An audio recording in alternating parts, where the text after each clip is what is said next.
Hi, welcome back to my channel. I am Dr. Nihar Sinam and ngasi sigi video sida koi sebaceous cyst ki matang na discuss tause. So sebaceous cyst siga yam manaba condition amasu lay epidermal inclusion cyst. Ani je manamandana treatment zu manei moi ki presentation zu manei apomba de yengagadi khoina sinda sida ama epidermal inclusion system lay sebaceous system lay ani je chap manan ugani. So Dr. Singh na zu epidermal inclusion cyst to sebaceous cyst na kausin gani sebaceous cyst to epidermal inclusion cyst na kausin gani maming ze interchangeably yun na gani but aseng badadi quite yam common oi baze epidermal inclusion cyst ne sebaceous cyst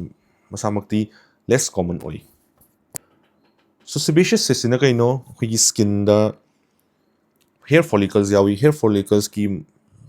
manung da samnana sebaceous gland lay sebaceous gland is sebum secrete tawe sebum je khoi skin da thoibo oily substance ne si je manung da kuina sum tungjal legadi hapitang tungjal lagadi white head black head ole but kuina sum tungjal laga magi sebaceous gland cells surround torga natraga foreign body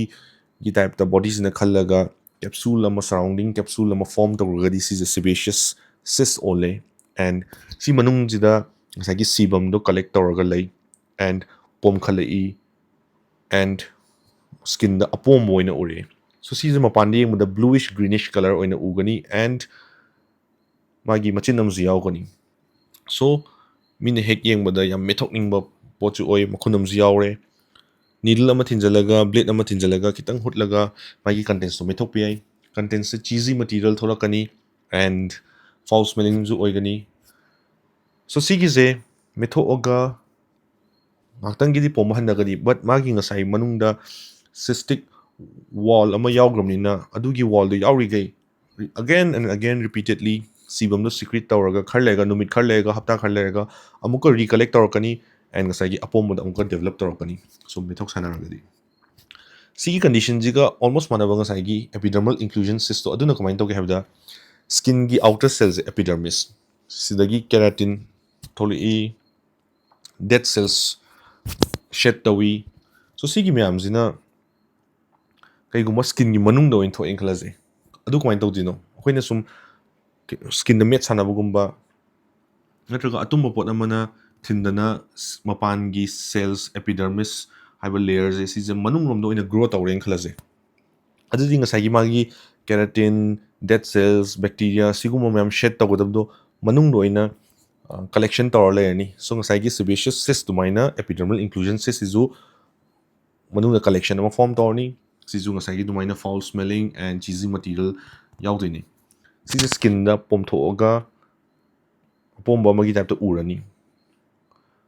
si je sum thambada kashu pudi kaide sum thamen khalase kem tawdabida tha taruk chahi ama ani sum leibuzu yai natra mi khardana sumaina collection ama leibuzi da bacteria khar changma matam da mai sai makhundagi collected hosiki material du da bacteria du na grow tawga mu infection tawbi so infection tawren khalase siguma conditions je kedawni mafam da pomkhatkani mai manung da leiba collection do nai olani and uring akoina mullega haibido dumaina olani and methokpa matamda natraga blade na hutpa matamda pura mahi do thoklakhrani and ngaktanggidi pharen khangani uring ama methokki bai type ta but asagi magi wall do yawarmina again numit kharlega hapta kharlega amuka recollect torokani so infection tawdren khalaje adum thambada kashu kaide infection tawragadi infection tawni nai ongani amu methokini chakhrani amuka recollect tawragani hanjan si process se repeatedly every few weeks or months adum tawle ani so sigi apomba ani se kashu afataba lena di natte cancer gumba ulakadaba kuina thamagadi problem orakadaba natte kuina thamaga kadawgani sum chawkhalak pe collection da yam khaladi tungda kona heng lathokpa matamda operation yam pick kadabdo yam minor ogadabdo kitang chawthorani natraga repeatedly infection tawwa skin do sum damage oirakani and heng lathokpa matamda yam scarring gumba tawba skin quality phattaba admaina ongrani so sigize plastic surgeons na lelaga yam nana lathokpa yai skin da yam kanna dak tadanaba niyom chumna direction chumna lenba fazana ꯃꯄꯨꯡ ꯐꯥꯅ ꯂꯧꯊꯣꯛꯄ ꯃꯆꯦꯠ ꯑꯃ ꯂꯩꯍꯧꯗꯅꯕ plastic surgeons ꯅꯠꯇ꯭ꯔꯒꯁꯨ general surgeons or even MBBS doctors fazana lawthokpa hairagadi kaisu kaide but aina plastic surgeons recommend tawidudi because mani apomba je lawthokpa kanda akoigi skin line chanana lenba dark yam tadana photpa adu tawnaba sum suggest tawai wani sigi apomba je lawthokpa matamda mapum phana lawthoktragadi machet ama lehoragadi amukka cells to grow tawgani masaigi wall da amukka form tawgani and amukka collection tawraga apomba amukka hanjanjana recur taw lebagi possibility lay sengna lawthokragadi any apomba ma lawthokraga healthy tissue do khoina phochallagadi kasuk amuk hana tawningai leitre hoi nakanda atopa area da nauna ma tawrapobudi yai but hojiki same area da di amuk hana kasuk tawraroi sengna lawthokragadi infection tawdaba matamda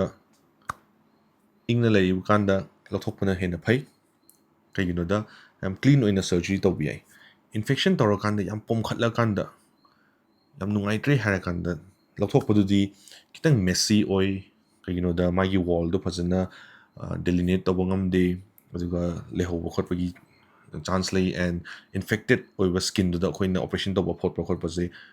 dag gumba tabagi chance so hena lay so kaiguma matamdadi infected condition da laagadi hidak pizaraga numit khara infection do phalaga hapta kharlega operation tawuzu phaba yawi so sebaceous cysts and epidermal inclusion cysts se ani se adum manana khanba yai kasuk arubadi natte but uring amagi type tum haksang da pom lebuzu nungaite so sigi je face upper chest and upper back da tawalle thambada kasuk akaibadi oidoi natte but cosmetic reasons natra apom mo lebe hinadaba natraga hanjan mafam do infected oirakpagi yamna irritating problem amo oiragadi lothokpa yai lawzu lawthokadabani and sigi condition matang da anything kupna hangning balegadi comments dum haibiro atopa condition matang da engonda hangning balegadi video semaning ba yarogadi adu haibiro mayamna engonda sigi condition da sembio si condition da sembio harpa mayam yawe ai doctor amo ina every condition adum kainum de paraga details manipuri language da meteron da fazana sema body yai adubu aigi expertise ti aigi line di plastic surgery ne aina tamiz MBBS then MS general surgery koigi surgery matang da appendix kumba gallbladder intestine stomach cancer everything adu mayam zu tama matung da general surgery oina then koi neurosurgery posting chatpa urology gi ju posting chatli plastic surgery gi chatli atopa general surgery matang da everything loina khang hai tare after that plastic surgery da amuk specialized to bane so aigi expertise pudi sigumba videos matang da ngang ba khot paje cosmetic surgeries atopa plastic surgery ga mari leina ba aduna budi hen gani but anything khangning bale dinum haibiro aina semba ngamba aigi knowledge ta leiba topic oragadi ajum semjarake and kaigumba somna request toraga aina semba ngamdaba topic oragadi please don't mind and see videos e kane ne khalagadi videos e like tobiro and share tobiu and next video dong thinna see you bye